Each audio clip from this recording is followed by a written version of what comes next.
से समाज में आदर पाएंगे, आप में आत्मगौरव बढ़ेगा और उस आत्मगौरव के बल पर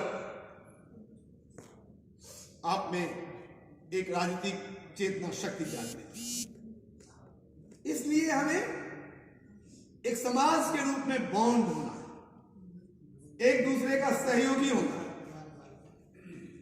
एक दूसरे से पहचान बढ़ानी है। जब भी हम एक दूसरे से पहचान बढ़ाकर एक शक्ति के रूप में होंगे, जैसा हमें सूचना है कि करीब 90 लाख मिथिला मूल के लोग यहां वोटर के रूप में है। 90 लाख लोगों में 60 लाख तो वोट वाले होंगे। एक विधायक 1 लाख से ज्यादा वोट नहीं लाता। एक विधायक का मैक्सिमम वोट शायद 1 लाख होता हो या नहीं होता। यदि आप एक जागृत समाज हो जाएंगे तो 60 विधायक इस उत्तर प्रदेश में बना सकते हैं। जब उत्तर प्रदेश का विभाजन होगा, पश्चिमी उत्तर प्रदेश बनेगा या बुंदेलखंड बनेगा, एटा ये सब लगा करके, तो आप दो प्रदेश में लीडिंग रोल में रहेंगे। हम मैथिल अभी 7 विधायक दिल्ली में दिए हैं। वहां आज ये स्थिति हो गई है कि हम 30 विधायक दिल्ली में दे सकते हैं और मिथिला का आदमी मिथिला में ही मुख्यमंत्री नहीं, शायद मिथिला से पहले दिल्ली का मुख्यमंत्री बन जाए। और वो तब होगा जब हम समाज के रूप में एक एकीकृत ताकत बने। लोकतंत्र में मुंड की गणना होती है, लोकतंत्र में भीड़ का महत्व होता है। ये अलग बात है कि हम लोग कोई गाय भैंस नहीं है कि हम भीड़ बन जाएंगे। ये आप निश्चित रखें। आप मैथिल हैं तो आप में कोई आपको चढ़ा लेगा, हाँक देगा, ये असंभव है। मैं बहुत ज्ञानी हूं, मैं आपको कुछ पढ़ा दिया, आप पढ़ लिए, ये मैथिल से संभव नहीं है। आपका चरित्र है, आप सोचेंगे, आप उसके ऊपर में मंथन करेंगे, उसके ऊपर में चिंतन करेंगे, फिर आगे बढ़ेंगे। निश्चित रूप से अपनी जो आपकी जातीय पहचान है, मंथन करने की, चिंतन करने की, कर्म करने की, धर्म को रक्षा करने की, उसको रखते हुए लेकिन एक समाज के रूप में आपको सशक्त बनना है। जब भी आप एक सशक्त समाज के रूप में बनते हैं, उत्तर प्रदेश की संपूर्ण राजनीतिक ताकत आपके सामने में झुकी। आज कोई ना कोई राजनीतिक ताकत थी, आप में वो बौद्धिक ताकत थी कि पाठक जी को अयोध्या में भूमि पूजन को लेकर के जाया गया। वो आपकी एक ताकत थी, हमें उसी ताकत को पहचानना है और इसीलिए समाज ने आपको जामवंत महाराज को स्थापित करना है। मैं पिछले 13 वर्षों से पंडित जगदीश पाठक जी को देख रहा हूं। इनके पास में उम्र है, इनके पास में समाज की सारी जानकारियां हैं। इस तरह के व्यक्ति आपको समाज में ढूंढना है। हनुमान जी को भी अपनी ताकत का एहसास नहीं था। समाज के युवा को, समाज के कर्मशील व्यक्ति को समाज के ताकत को एहसास कराने के लिए हमें जगदीश पाठक जी जैसे जामवंत की जरूरत है, जो हमारी शक्ति का भान कराए। जिस दिन मैथिल समाज को अपनी शक्ति और सामर्थ्य का भान हो जाएगा, उस दिन चुटकी में मिथिला राज बनेगा। चुटकी में मिथिला राज कैसे बन जाएगा? क्योंकि हम 6 करोड़ मैथिल वहां बिहार में पूरी शासन व्यवस्था के नाको दम कर देंगे। आप 1 करोड़ मैथिल पूरी दिल्ली को घेर देंगे। 30 लाख मिथिलावासी पूरे दिल्ली की शासन व्यवस्था को नाकाम कर देंगे। और इस तरह से हम कोई बिना बंदूक चलाए, कोई बिना तलवार चलाए मिथिला राज्य का पुनर्निर्माण करेंगे। हमें ध्यान रखना है, गांधी को भी इस देश को अहिंसात्मक आंदोलन देने के लिए मिथिला की पुण्य भूमि चंपारण जाना पड़ा। हमें हमेशा चंपारण को याद रखना है। जब हम मिथिला की बात करते हैं, हम चंपारण की बात करेंगे। चंपारण की वो भूमि जहां से गांधी ने अपनी असहयोग आंदोलन को सत्याग्रह की शुरुआत करी। हम सत्याग्रह के बल पर मिथिला राज्य प्राप्त करेंगे। हम हठयोगी हैं, मिथिला के लोग हठयोगी होते हैं। हम हठ के बल पर मिथिला राज्य प्राप्त करेंगे। और जब हमारा हठ, हमारा सत्य, हमारा अहिंसा, हमारा असहयोग एक जगह एकत्रित होगा, दुनिया की कोई ताकत मिथिला राज्य बनाने से नहीं रोक सकती है। और आने वाले बहुत ही कम सालों में मिथिला राज्य होगा। इसलिए होगा क्योंकि हमें भारत को भी समझाना है, भारतीय सत्ता को, हिंदुस्तान की व्यवस्था को। मिथिला का महत्व आज तक बिहार के द्वारा नहीं बताया गया है।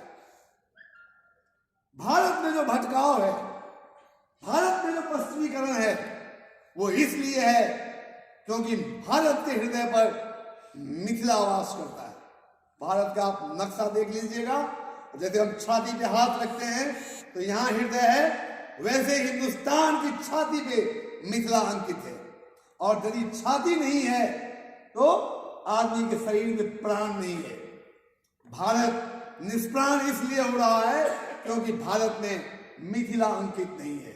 हमें भारतीय सत्ता को, इस देश के गणतंत्र को यह बताना है कि मिथिला बनाओ, तभी जाकर के भारत भारत बन पाएगा।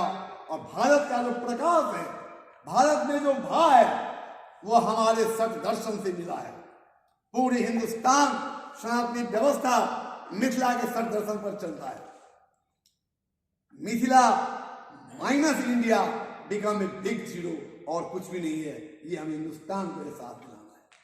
जिस दिन हम ये एहसास दिलाने में सफल हो जाएंगे, उस दिन हम मिथिला प्रांत लेके रहेंगे। अतः हमारा मूल यही कहना है, हमें मिथिला को समझना है। इसलिए पहला कार्य, यहां जो मैथिल आ गए हैं उनसे संपर्क बढ़ाइए। आप सभी जो प्रवासी मैथिल हैं, एक दूसरे से जुड़िए, संस्था बना करके जिला स्तर पर में, प्रमंडलीय स्तर पर में इसका कमांड रखिए। मिथिला आना जाना कीजिए, मिथिला का इतिहास पढ़िए, वहां की जो जीवन पद्धति है उसको लेकर के आइए, उसके हिसाब से अपने कर्मकांड शुरू कीजिए। निश्चित रूप से मिथिला की मुख्य धारा में मैं कहता हूं आने वाले 10, 20, 50 वर्षों में आप या मिथिला वो मिथिला सब समागम हो जाएगा। क्योंकि भूगोल जो बनता है वो भाषा से बनती है। जब ही भाषा का प्रभाव बढ़ेगा, जब ही भाषा यहाँ आएगी, तो निश्चित रूप से संस्कृति आएगी। संस्कृति और भाषा दोनों आ गई तो आपकी ऑटोमेटिकली अपनी पहचान बन जाएगी। क्योंकि एक मारवाड़ी, चाहे वो लंदन में है, चाहे वो आसाम में है, वहां वो मारवाड़ी बोलता है, मारवाड़ी संस्कृति में जीता है, तो अमेरिका में रह करके भी वो मारवाड़ी ही कहलाता है। उसी तरह से हम में भी एक खूबियां हैं। हमारी माताएं भी यदि लंदन में गई हैं तो वहां जाकर भी वो गौरी पूजन करती हैं। वहां आज अमेरिका में भी जानकी नवमी मनाया जाता है। आज लंदन में भी हम विद्यापति महोत्सव मनाते हैं। इस तरह से हम जब भी अपने संस्कृति के पास जाएंगे तो निश्चित रूप से हम समृद्ध होंगे। और जैसे ही हम समृद्ध होंगे तो हम तो अयाचक रहे ही नहीं है। आप गरीब हैं या धनिक है, इसकी आप कभी चिंता नहीं करें। आप अयाची के संतान हैं, जिसने पूरी जिंदगी कभी याचना ही नहीं किया। तो जिसने याचना नहीं की, उससे बड़ा धनवान कौन हो सकता है? मनुष्य जब समाज में जीता है तो हर आदमी को कहीं ना कहीं कुछ ना कुछ मांगना है। लेकिन हमारे मिथिला में अपने ही घर 1.25 कट्ठा जमीन थी उनके पास में, और उस 1.25 कट्ठा जमीन में साग पात को ही खोज करके उन्होंने सारा जिंदगी अपना जी लिया, लेकिन कभी भी जीवन में किसी से कोई याचना नहीं की। तो हमें ध्यान रखना है कि हम अयाची के संतान, हम गौतम के संतान। हम उस महान गौतम के संतान हैं जिनकी जीवन इतनी शुद्ध और कर्मनिष्ठ थी कि उनकी बहन कौशिकी नदी बन करके एक महानदी बन के मिथिला की भूमि में प्रवाहमान है। और कहते हैं कि गौतम के शौचार्थ से, अपने भाई गौतम के शौच कर्म के लिए, उनको शुद्धिकरण रखने के लिए कोशी नदी बह रही, नदी के रूप में मिथिला में बह रही।